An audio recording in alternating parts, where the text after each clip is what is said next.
The underlying message of the Jurassic Park franchise has been very clear since day one. Playing around with the natural order of things will never end well for mankind. This is hardly a novel concept, of course, considering how the very history of science fiction pretty much deals with this premise. However, there's no limit to the human mind, and with genetic engineering becoming more advanced, we're certainly capable of attempting to bring back extinct species. The question here is whether all those extinct species actually deserve to be brought back simply for their aesthetic value. Popularized by Game of Thrones, a few months back, scientists claim to have brought back dire wolves from extinction. If this trend continues, can we actually bring back dinosaurs as well and reenact a real-life Jurassic Park? While you ponder the possibilities, here are some of the most interesting mutant dinosaur hybrids that have been explored in the franchise. Before we get into our explanation, we have a very small request. If you like our content, please support us by subscribing to our channel. This is a small click for you, but for us, it means a lot. Thank you. Let's begin.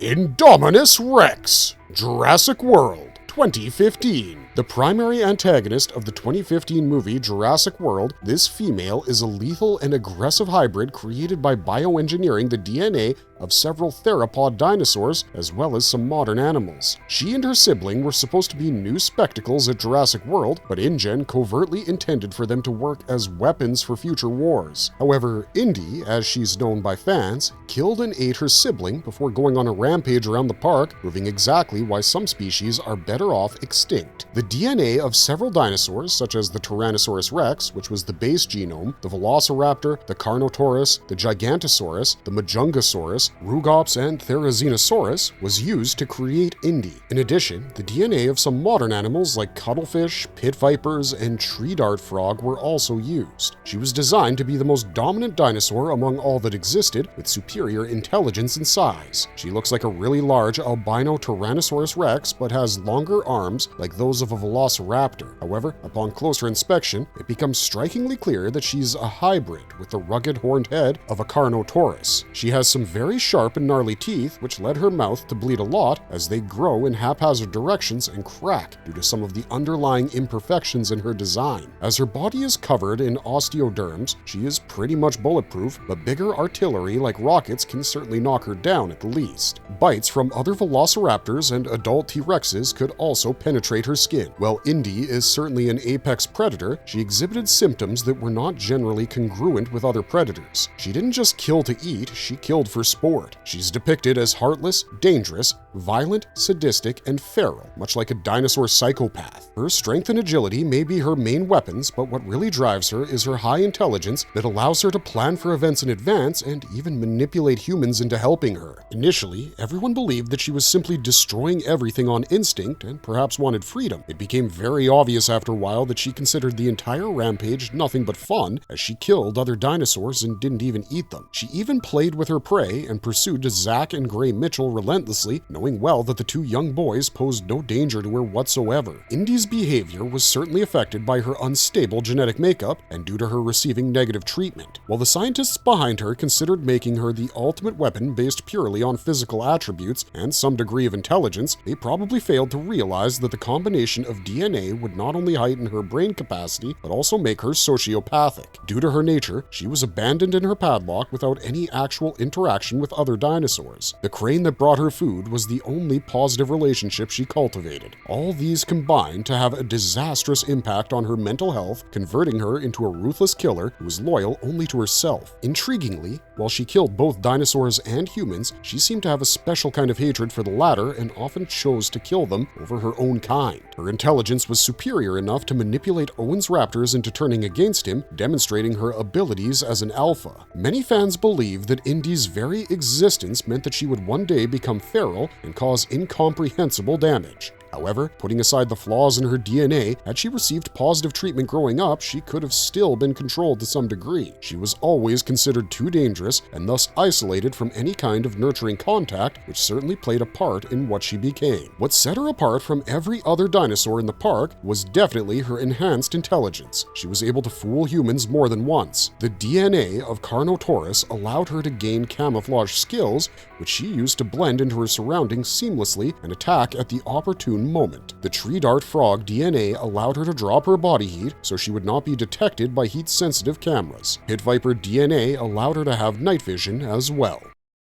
Indoraptor, Jurassic World, Fallen Kingdom 2018. Hailed as a creature of the future made from pieces of the past, the Indoraptor was the successor to Blue, Indy, and Scorpios Rex. Nicknamed Ripper by fans, it doesn't take a genius to realize that this was another project that would end with a lot of unnecessary deaths. He looked quite similar to the Indominus Rex, but was 3/4 the size. He had raptorial claws on his feet, which the Indominus Rex did not possess. Moreover, he was a dark black in color as opposed to being albino like Indy. Ripper inherited all her crazy qualities and was just as relentless, manipulative, and deadly. Nevertheless, there were differences in their behavior. While Indy exhibited nothing but pure hatred and blind rage for humans, Ripper took a scarier approach and showed a twisted sense of humor and amusement at terrorizing his prey. He also seemed to have a more voracious appetite and ate a lot of what he killed, unlike Indy, who appeared to be killing for sport. He was considered sociopathic and psychotic as he put time into frightening his prey before actually killing and eating them. He found little joy in the usual animal prey because it didn't give him the satisfaction of taunting it and showing his abilities. He's been compared to an emotionally driven child who craves attention and validation as well as meat. Just like Indy, Ripper was in part influenced by the mental conditioning he had received, where he was treated as a horrible monster. Moreover, he also suffered abuse and mistreatment at the hands of mercenaries who would taser him, which most likely added to his disgust for humans. Unlike Blue, who was trained with affection, Ripper was treated in a much more clinical manner, which didn't allow him to even develop the concept of friends. To him, everyone was a foe. In addition to being supremely strong and fast with enhanced agility and durability, Ripper was just as intelligent as Indy, if not more so. He played possum before Wheatley and pretended to be tranquilized, but effectively enjoyed toying with him to show that he was deceiving him on purpose. He didn't have the I-Rex's infrared vision, but he had a far keener sense of smell and possibly night vision as well as echolocation. He was very stealthy, but didn't possess Indy's camouflage abilities.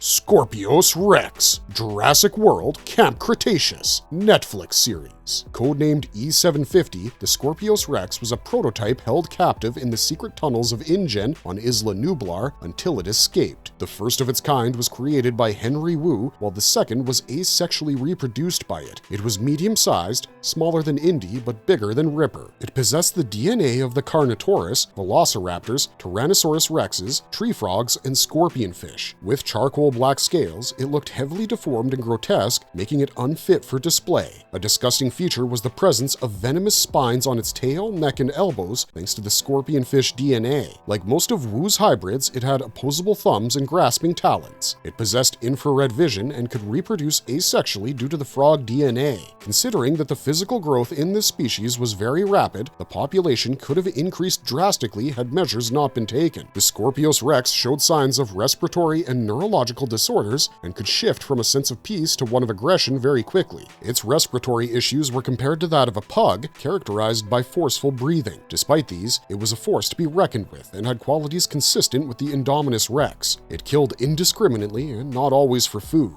It left behind lifeless bodies all around the island in an effort to possibly stockpile its food supply or warn predators of its superior skills. It was easily distracted by noise and seemed fascinated by fire. Scorpios Rex was aggressive, not just to others, but even to its own progeny at times. Other carnivores like Rexy maintained a copious distance from it, possibly because they were wary of its lethal abilities. Henry Wu had claimed that this creature was the first hybrid dinosaur and also was the least intelligent among all his creations. It's also the only hybrid without any confirmed sex, but it's implied to be a female due to its parthenogenetic nature. However, the hybrids in Jurassic Park frequently changed their sexes, so this isn't a reliable fact. Interestingly, the Scorpios Rex was also the only hybrid in the franchise that didn't kill any humans. Spinoaptor, Jurassic World the Game, Evolution 2. The Spinoaptor is a playable character in Jurassic World the Game. In this game, it's a hybrid with the combined DNA of the Spinosaurus and Utah Raptor. In Jurassic World Evolution, it appears as a DLC hybrid of Velociraptor and Spinosaurus instead of the Utah Raptor. It has a height of 9.1 feet with a scaly hide and no feathers whatsoever, unlike other versions. In Jurassic World Evolution 2, it was shown to have the ability to produce bioluminescent bioluminescence. It can cohabitate as well as communicate with velociraptors, one of its parent species. However, it seems to inherently dislike its other parent species and will fight any Spinosaurus it comes across. Stegoseratops, Jurassic World concept art and games. A dinosaur hybrid of Triceratops, Stegosaurus, a beetle, and a snake, the Stegoseratops has large horns that grow throughout its life. Other ceratopsian hybrids, such as the Sinospino and Pachyceratops, are often mistaken for this dinosaur. This herbivore has appeared in the toy line and game adaptation for Jurassic World, but not in the movies as of yet. It was shown on one of the computer monitors in the Hammond Creation Lab, but nothing was mentioned with regard to its actual existence. While it was supposed to appear in the film, with Owen and Claire encountering it in the jungle and realizing that Dr. Henry Wu was creating more hybrids in secret, it ultimately wasn't written into the script. Its face and horns look like that of the Pseudoceratops. Mutant Pteranodon, Pteranodonte Maximus / Mutodon, Jurassic World Rebirth 2025. This species is set to make its debut in Jurassic World Rebirth. Created by experimentally changing velociraptor and pterosaur DNA, mutodons have crooked legs and claws with pustules. They have wings and can cover an array of plumage. David Cope came up with the idea, and it remains to be seen how this creature will be conceptualized and what role it'll play in the upcoming film. D-Rex, Drexortis Rex, Jurassic World Rebirth 2025. The big bad of the film, the D-Rex or Drexortis Rex, is a Tyrannosaurus Rex hybrid. It's way larger than a regular T-Rex and is supposed to be even larger than the Spinosaurus or Gigantosaurus. It has 6 limbs in total, with 4 arms and a pair of hind legs. The arms at the front are large and pillar-like, while the other 2 are relatively smaller, resembling an elongated version of the arms that a T-Rex has. The D-Rex moves using its hind legs and bigger arms, like an ape with a quadrupedal gait, similar to dinocephalians such as Moschops and Periosaurs like Scutosaurus. Its head is quite large and somewhat out of proportion, with an enlarged forehead resembling a beluga whale. It has short but extremely sharp teeth and small eyes with a large tail that appears to be hunched at the back. The design of the Drexortis Rex is based on that of a T-Rex, a xenomorph from Alien, and a Rancor from Star Wars. It shows similarities with future predators from Primeval, like dark skin, a hunched back, the ape-like gait, and a large head with small teeth. It appears to be a failed creation by one of the original Jurassic Park scientists. Spinoceratops, Jurassic World Camp Cretaceous. Introduced in the 4th season of Jurassic World Camp Cretaceous, the Spinoceratops is also known as the Sinospino. Sammy had taken Sinoceratops DNA from Isla Nublar, and this was used with the Spinosaurus DNA from Isla Sorna to create a brother-sister duo. Kenji named the male Rebel, while Sammy named the female Angel. Both of them have white underbellies and are blue in color, with Angel being a lighter shade. They have the head and body of a Sinoceratops with the tail of a Spinosaurus. They're both quite tranquil in nature, but Rebel in particular appears to be more docile compared to his sister. The reason behind this isn't clear. It could be an individual personality trait or a sign of different aggression levels in male and female Spinoceratops. They primarily live in plant matter but have demonstrated omnivorous behavior by eating fish as well. This inclination seems to be the result of the Spinosaurus DNA, as the species is well known for its preference for fish. Rebel and Angel have been genetically modified to withstand the freezing temperatures of the Arctic. Due to this, exposure to any kind of warm climate causes them discomfort and overheating, leading to signs of sickness. They can only withstand warm temperatures for a limited period of time and need to return to lower temperatures to survive and thrive. They're not hostile to humans, probably due to their herbivorous nature. Marvelous verdict! While fans eagerly await the release of Jurassic World Rebirth, there have been numerous fan theories discussing the possible abilities of the new hybrids that'll be introduced in the movie. The Indominus Rex and Indoraptor were both portrayed as weapons of ruthless destruction with intelligence far above ordinary dinosaurs. Unlike the other Jurassic Park movies where the dinosaurs were mostly portrayed as predatory animals, Jurassic World tested the waters to introduce beasts that were not just driven by hunger or freedom, but cold-heartedness and sociopathic qualities that are not always seen in the animal kingdom. And that brings us back to the million-dollar question: if in the near future we develop the technology to actually bring back dinosaurs, would it be a good idea? Let us know what you think in the comments down below. And if you liked our content, don't forget to leave a like and subscribe to us if you haven't already. Thanks for watching, stay safe out there, and have a marvelous day.